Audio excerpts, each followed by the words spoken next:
संगठन के सिद्धांतों के अंतर्गत हमने अभी तक कई सिद्धांत पढ़े हैं। आज हम पढ़ेंगे प्रत्यायोजन यानी डेलीगेशन। संगठन की पद सोपानात्मक व्यवस्था में उच्च, निम्न और कई प्रकार के पद होते हैं। सभी पद उनके लिए निर्धारित कार्यों को करते हैं, लेकिन वर्तमान में गठित और संचालित जटिल और विशाल संगठनों में एक अधिकारी के लिए संभव नहीं है कि वे बहुत सारे दायित्वों का निर्वहन कर सके। एक अधिकारी दूसरे के कार्यों और अधिकारों को यह सौंपकर आगे दे देता है ताकि कार्य का बंटवारा हो सके, और यही प्रत्यायोजन कहलाता है।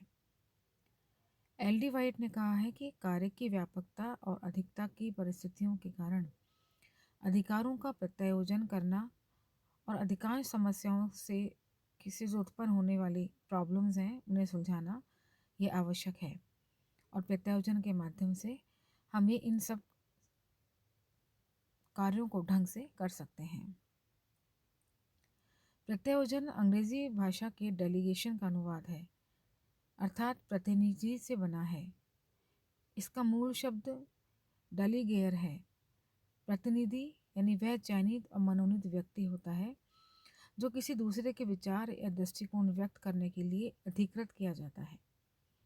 इसीलिए डेलीगेशन का दूसरा अर्थ प्रतिनिधि मंडल भी होता है। यहाँ डेलीगेशन का तात्पर्य किसी को अधिकार और कार्य सौंप देने की प्रक्रिया से है। थियो हैमन ने सत्ता के प्रत्यायोजन का अर्थ अधीनस्थों को निर्धारित सीमाओं में कार्य करने के लिए अधिकार प्रदान करने से दिया गया है।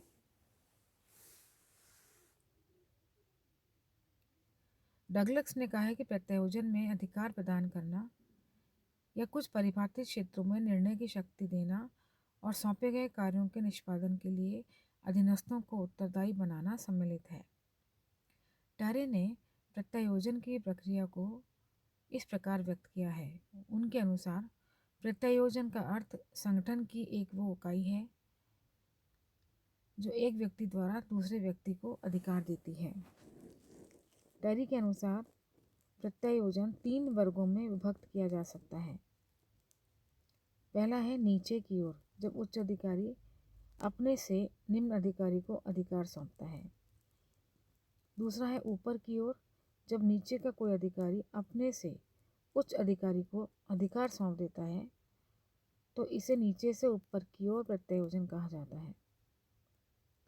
और तीसरा समस्तरीय, जब समान स्तर या समान पद के अधिकारी एक दूसरे को अधिकार सौंप देते हैं। प्रत्यायोजन संगठन की एक आवश्यक और विश्वव्यापी प्रक्रिया है। इसकी प्रमुख विशेषताएं इस प्रकार हैं। पहला कि प्रत्यायोजन में किसी अधीनस्थ संगठन की किसी इकाई को एक सीमा तक यह अधिकार दिया जाता है कि वह अपने ढंग से कार्य करे। अधिकार प्राप्त करने वाला अधिकार सौंपने वाले से कुछ निर्देश और शर्तें भी प्राप्त करता है। दूसरा, प्रत्यायोजन का दोहरा स्वरूप होता है, अर्थात प्रत्यायोजन अपने कार्य एवं अधिकार दूसरों को सौंपता तो अवश्य है, किंतु बहुत से अधिकार अपने पास भी रखता है। यह प्रक्रिया उसी प्रकार की है जैसे कि दूसरे को ज्ञान बांटते समय दूसरे को ज्ञान भी मिल जाता है और बांटने वाले के पास भी ज्ञान रहता है। तीसरा, प्रत्यायोजन में निरीक्षण तथा नियंत्रण के अधिकार तथा अंतिम उत्तरदायित्व सदैव प्रत्यायोजक के पास ही बने रहते हैं। एक बार प्रत्यायोजन हो जाने के पश्चात वह स्थायी रूप से प्रत्यायोजित नहीं रहता, उसमें संशोधन किया जा सकता है। कोई भी अधिकारी या अभिकरण वही सत्ता प्रत्यायोजित कर सकता है जो उसके पास होती है। न्यूमैन के अनुसार कई बार प्रत्यायोजन से प्राप्त सत्ता को भी अपने प्रत्यायोजन किया जा सकता है। कोई भी व्यक्ति अपनी संपूर्ण सत्ता का प्रत्यायोजन नहीं कर सकता। प्रत्यायोजन एक कला है। किस अधिकारी को कब और कितनी सत्ता देनी है और किस प्रकार का नियंत्रण स्थापित किया जाना है, इसका निर्धारण प्रत्यायोजन करने वाला अधिकारी ही करता है। अब आता है प्रत्यायोजन की आवश्यकता और इसका महत्व।